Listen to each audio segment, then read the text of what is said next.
I'm always very pleased to be involved in the open days because I've had such a lot of value and benefit from being involved with the Buddhist Centre myself. And I first came along here in 1984, so I probably take it for granted.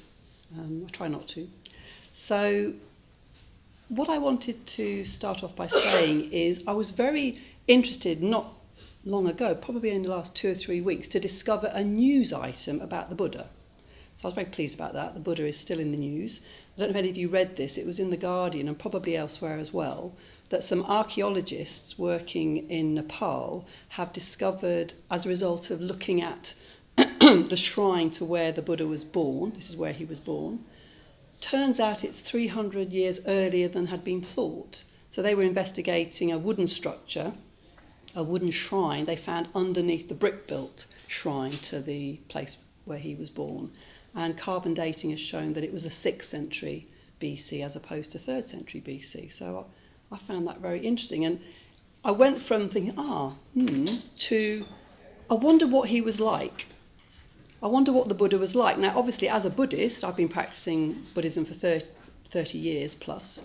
I often ask myself the question, I wonder what it would have been like to meet the Buddha. Who was the Buddha? And then a few days later, one of the team members here at the Buddhist Centre sent me an email saying, would you mind doing a talk on who was the Buddha at the open day? So I quite like the way that all came together. So what we're going to do is I'm going to be speaking for roughly 20 minutes, I guess. But then I'm also going to make sure we've got plenty of time, another 20 minutes or so you can ask me questions and I'll do my best. I'm not a scholar. I'm a practitioner of the Dharma, as we call Buddhism. The Buddha is really important to me, but I may not be able to answer all your questions. So we'll see how we get on. So, as you've just heard, the person who became the Buddha was from what was northeastern India, now southern Nepal. And I want to say he was an ordinary man, but he wasn't an ordinary man in many ways because he was the son of a leader. He's often described as a king, but technically he was probably more like a president, actually, of a local republic, as it were. He was the head of a clan called the Shakyas, Suddhodana, and his son Siddhartha, when he was born, the story says that some soothsayer, some wise person, predicted the baby's future. And he predicted that he would either be a great man, a great leader, or he'd be a great holy man. Now, Suddhodana, his father, liked one of those options, not the other, because he liked the idea that his son could follow in his footsteps, be a great leader like himself. He did not like the idea of his son growing up to be a holy man because they leave home, leave responsibilities, and go off and look like beggars, and he didn't want that for his son. So to protect against that, hello, come on in, find a seat. To protect against that eventuality, he didn't imprison his son, that would be too dramatic, but he kind of kept him close at hand and made sure he had everything that he needed so that he wouldn't want to go off wandering in search of the truth. So Siddhartha had a very luxurious, comfortable upbringing. Nonetheless, change will happen anyway, and the way the story is told, that when he was a young adult, he got restless, which you can kind of understand, can't you?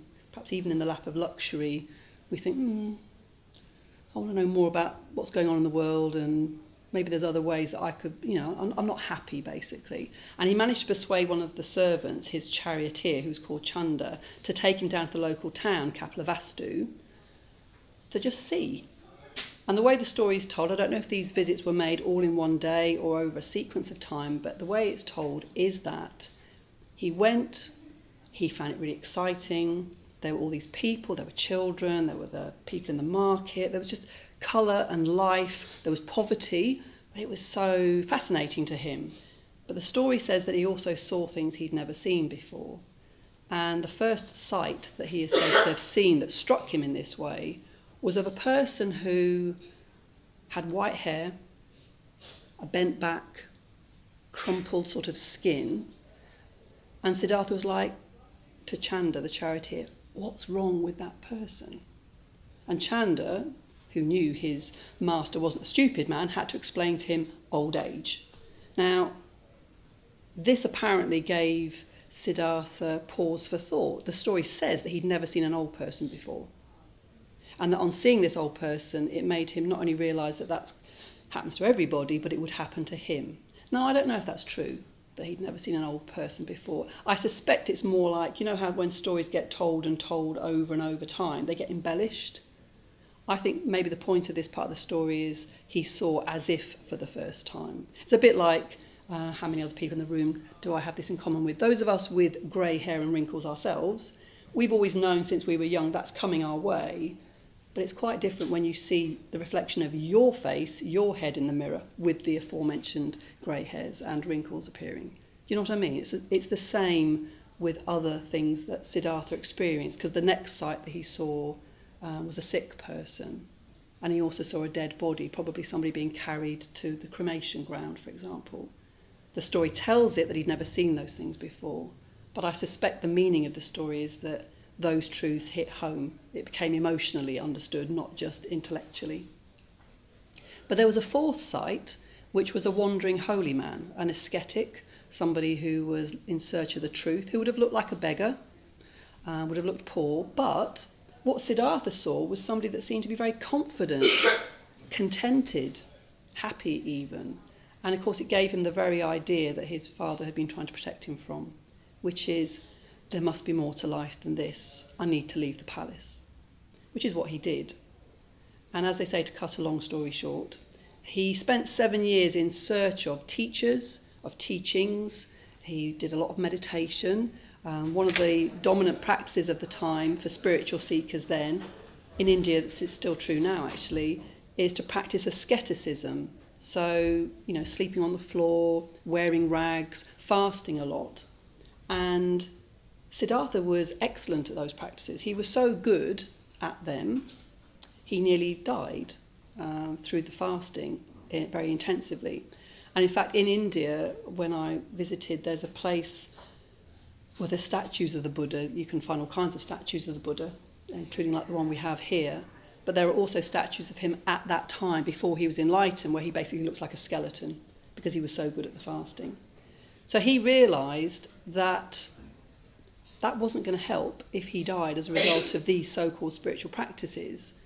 And he started to wonder if there was some kind of middle way between all the luxury and comfort that he'd known in the palace, as it were, and all the hardship and difficulty he'd been experiencing through the ascetic practices. And then what happened, this story isn't always as well known as I think it could be, which is he had a memory. He had a memory of a time when he was a boy, and it was some kind of special ritual ceremony around a certain season of the year, planting seeds for growth. And his father was doing the ploughing. Obviously his father wasn't a farmer, but must have been part of the ceremony. So Siddhartha, as a boy, is sitting under a tree for shade, it's hot, and he's watching this repetitive action of a plough, I assume an ox and a plough, going up and down, and he gets very absorbed. Something about that repetitive action, and he kind of settles into himself in a particular kind of way. Something in him relaxes, and he just felt really contented.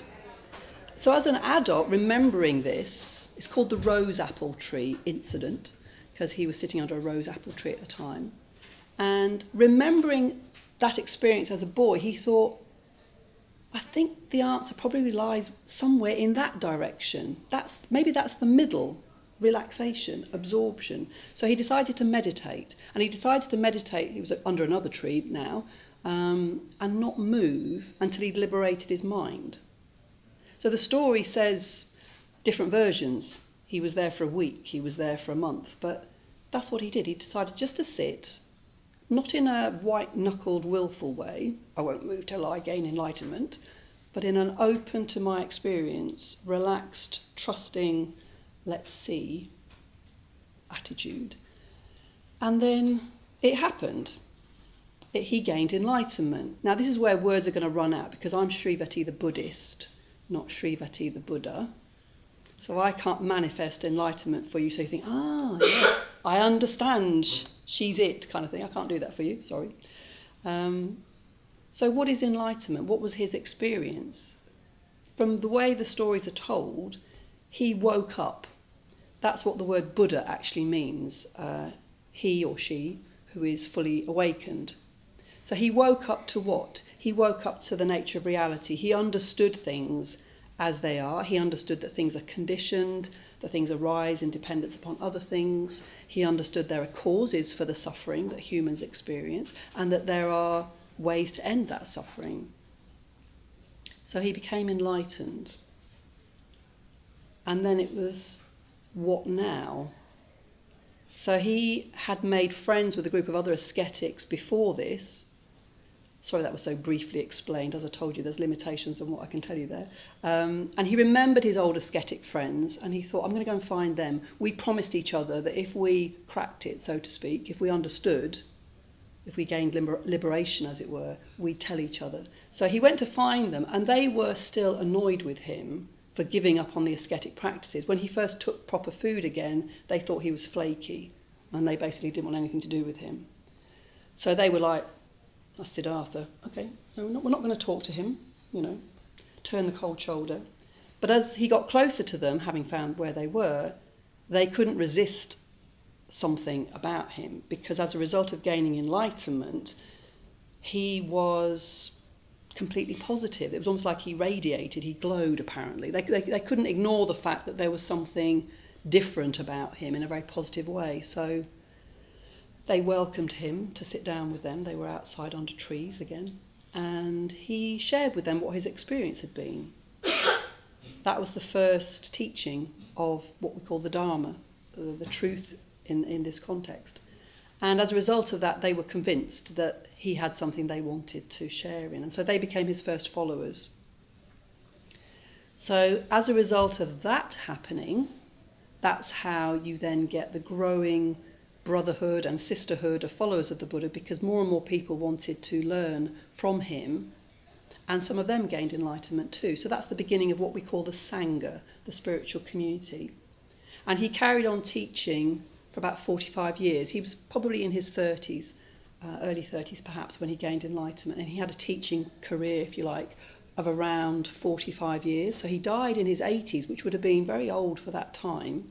He died peacefully. He knew he was dying. He had gone on a final tour, as it were, teaching people, and died peacefully between two trees in his 80s. And then his disciples, as I say, some of whom had gained enlightenment themselves, carried on teaching, and Buddhism, as it's known by us, spread, and it's gone around the world. So I like to reflect on a particular Buddhist teaching called the Trikaya. This is the three bodies, or the three kayas of the Buddha, because I'm telling you a little bit about what is known about his historical life, because that is the historical Buddha. But there are other aspects of him which are also to do with the Buddha as an object of devotion, the Buddha who appears in people's imaginations, in their meditations, as it were. So that's another body of the Buddha, not just the historical one. That's called the Sambhogakaya. The historical one's called the Nirmanakaya, if you like to hear the technical language. And then the Dharmakaya is, if you like, the truth body, the Buddha that goes beyond time and space, that isn't limited by concepts, and about which I probably don't have much to say. But it's what unifies all Buddhas, but also it's the potential for everybody. And this is what excites me about following and practicing Buddhism, is that we have that potential too. That's another way of describing who was the Buddha, or who is the Buddha, is it's our potential fully realised. If you're enlightened, I'd like you to picture this for yourself for a moment. If you were enlightened, you don't have to be Buddhist to be enlightened, by the way. Enlightenment isn't about religion.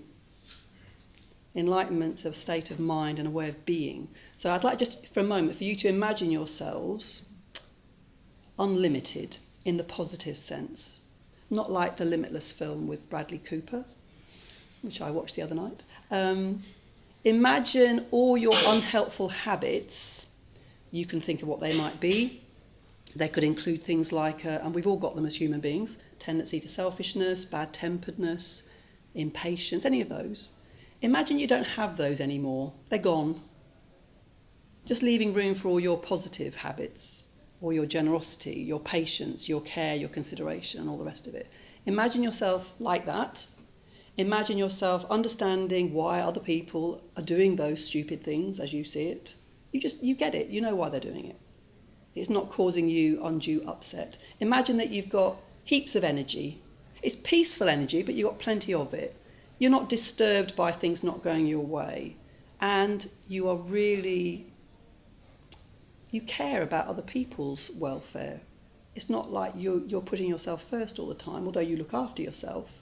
You want everybody else to be well and happy as well. Imagine that. That's you at your very best, whatever your backgrounds, whatever your gender, whatever your religious beliefs, if you have them.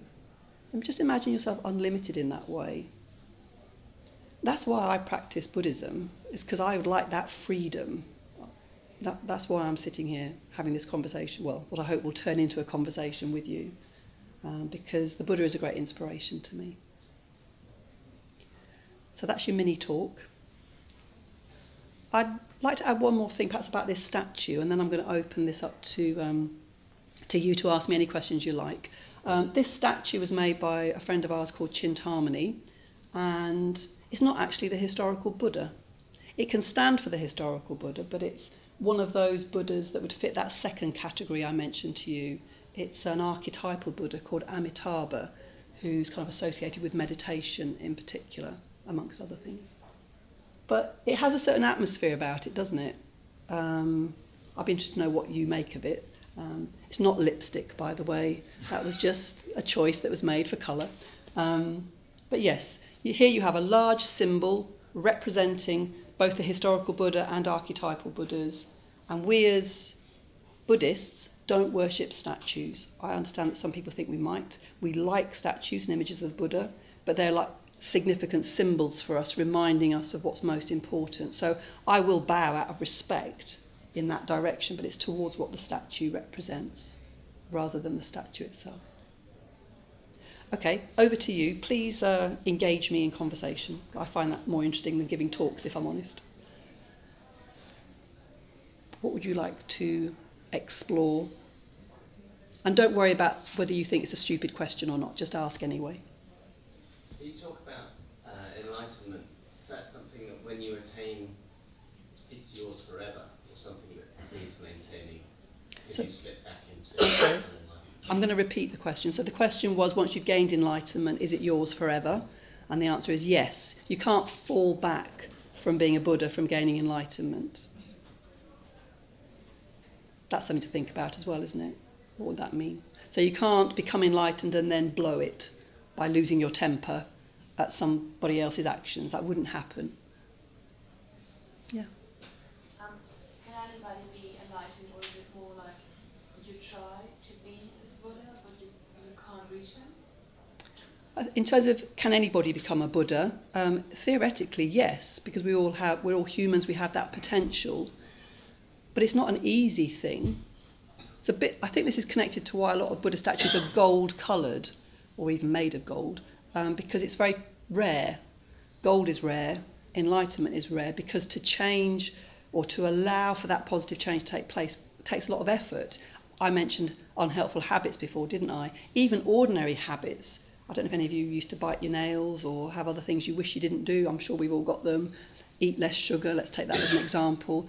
They're not always easy to follow through on with our intentions, and I think that's just a small example in a way.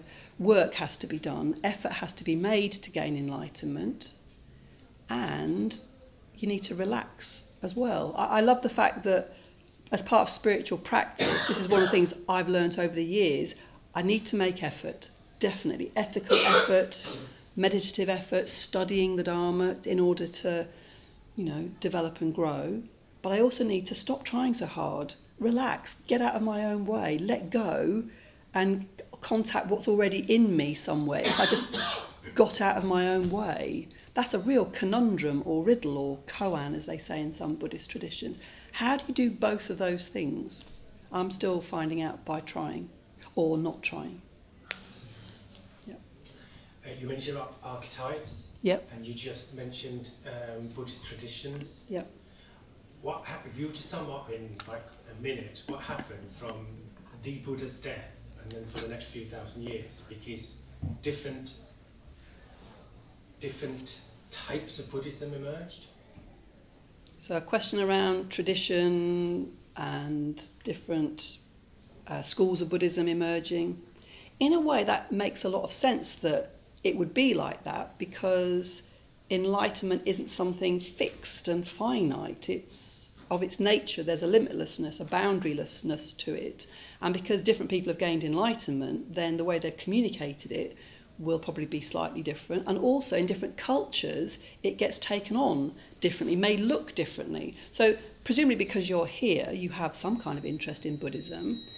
If you wanted to, and you may have done this already, you could quite happily spend a good proportion of time just going around London to different Buddhist centres and exploring different types of Buddhism, because they'll have slightly different aspects, slightly different set of emphases, and they'll also be woven in with a cultural aspect probably. So you might go to, there's a vihara over in, I think it might be Wimbledon, over in West London, that is run, I think, by Sri Lankan or Thai Theravadin monks, for example, or you could go and visit Rigpa or another Tibetan centre and see what Tibetan, and there are more than one school of Buddhism in Tibet, of course. You could explore different types of Tibetan Buddhism and probably learn something from all of them.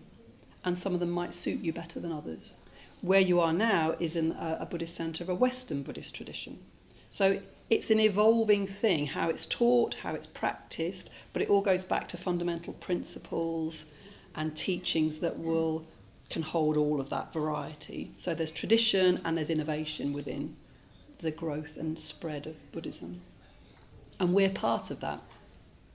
You know, when, as an example, when Chintamani made that statue, he wanted it to be traditional, but he also wanted it somehow having a connection with Western ideas of beauty. So it's got traditional features, symbolically speaking.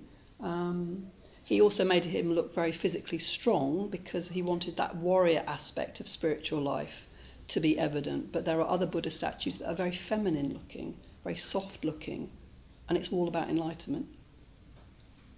Yes?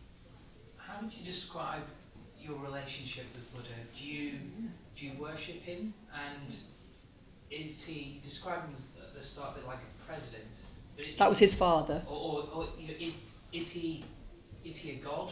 What would he be? Okay, so the question was about the Buddha and his, what he is. He's not a god, but yes, myself and other Buddhists, we do worship the Buddha. Now, some of the people I've met over the years say, well, you can't worship a human being. That's reserved for God, as you understand God. But I don't have a problem with worshipping. Although I did at the beginning, I was like, I don't know what that means. I couldn't understand what people were talking about to begin with. But what happened over time was my sense of appreciation for the Buddha and his teachings grew, and the gratitude grew, the respect grew. And so I would say that my feeling of worship is a mixture of all those feelings, a sort of a looking up to, a reverence, but also appreciation and gratitude. So yes, Buddhists do worship the Buddhas, and as I mentioned already, sometimes images can be a focus for that practice. So Buddhists who come along to this centre, we might come in here and do a Buddhist puja, P-U-J-A, same word you get in Hinduism. That's devotion for us, and we will try and cultivate more of it through performing, chanting of verses, mantras, for example, hearing a reading from a Buddhist, what you might call scripture, I suppose, a Buddhist text. Does that answer the... Yeah. Yeah, thank you. Yeah, just on the topic of enlightenment, how would you actually know if you've ever achieved it? Because surely if you think you have achieved it, how do you know that's not maybe a false? So the question was, how do you know you're enlightened? I love this question. How you know you're enlightened is because you're enlightened. Because enlightenment is about awareness. So if you are fully aware, it would include awareness of yourself. Now, you mentioned the possibility that you might just think you're enlightened. And of course, that happens quite often, that people think, I've cracked it, I know everything, as it were, whatever words they might use. And some people will even try and charge you, I don't mean to be cynical, but some people try and charge you large amounts of money to share with you their, in inverted commas, enlightenment. But true enlightenment, you'd know because your awareness includes yourself. But it's a danger for any of us, isn't it? What we think is true of ourselves and what is actually true. For myself as a spiritual practitioner within the Buddhist tradition, I'm very grateful for my friends because they help me keep my feet on the ground. They'll let me know how I'm doing. And that's an important part of Dharma practice for me in my Sangha, is that I've got the benefit of good spiritual friends to both encourage me and also to go, hang on a minute, Srivati, don't you need to give a bit more attention to this part of your spiritual practice? You know. Yes. How different are those principles that Buddha was teaching from the long time ago to the principles that you guys are teaching in the new kind of Buddha centers with different cultures? Okay. Yes. So the question's about how much difference there is between the basic principles of Buddhism as taught by the Buddha and now. The basic principles are unchanged because they include things like the importance of love. There's an unchanging principle for us all. Or one of the main things he taught was conditionality, that things arise in dependence upon other things. That's from the level of you need different ingredients and conditions to bake a cake. You need different set of ingredients and conditions to create a human being. Conditionality, that doesn't change. And just while I mention that, because it's making me think of it, there are different types of conditionality. You've got the sort of conditionality you might learn about if you were or are at school and you're learning about biology or physics, but you've also got the, you'll be familiar with this word, karmic conditioning, the conditioning of karma. Now, karma is a type of conditionality that is just to do with willed action.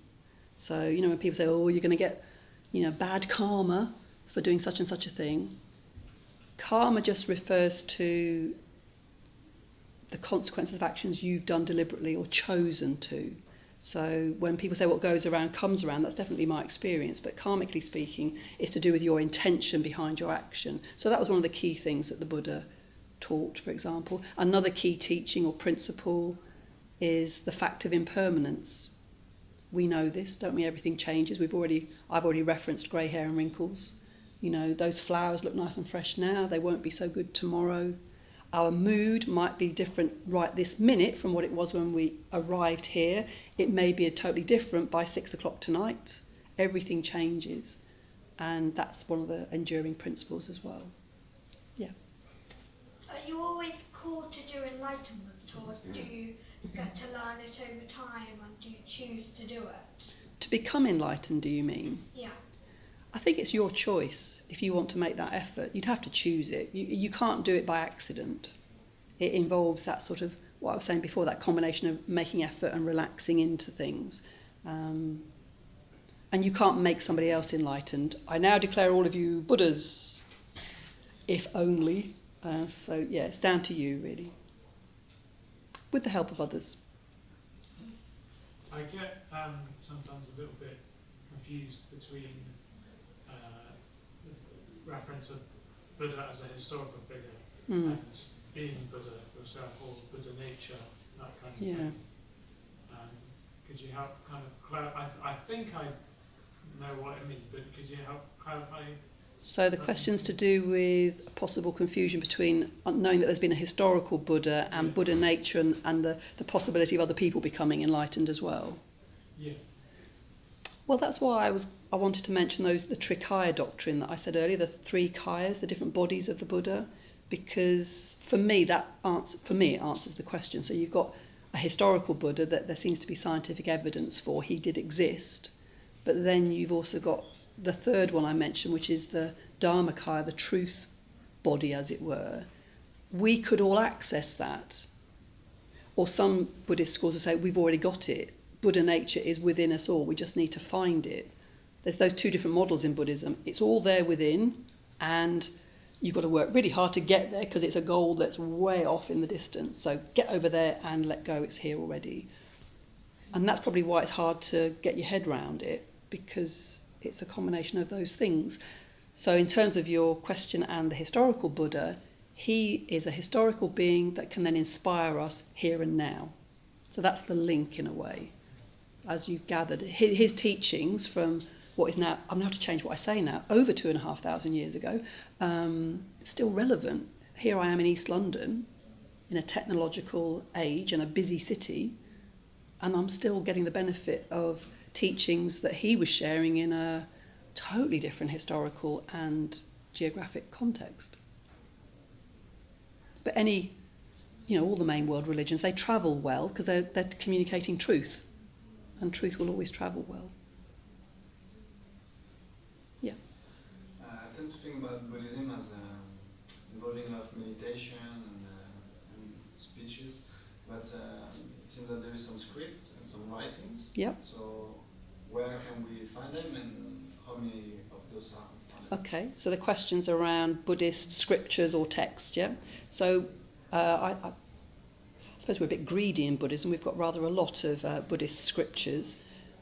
Originally, the evolution of the Buddha's teachings was all done verbally or orally. It wasn't a written tradition to begin with. The Buddha himself probably couldn't write because writing wasn't done really at that time. It only starts to get written down roughly, it'll be longer now, roughly 800 years perhaps, we're not sure, 500 to 800 years after he lived, because how his initial followers remembered what he taught was they learnt it all off by heart, and they'd recite things that he'd said. Sometimes it was in verse form, sometimes not, and they'd learn it all off by heart, and then after he died, that was passed on. I'd like to mention at this point that one of the Buddha's main followers was a man called Ananda, who was one of his cousins. Many of his family members became his followers as well, and Ananda was his companion, and he would go just about everywhere that the Buddha went, so he would have heard most of the things he said, and he had a fantastic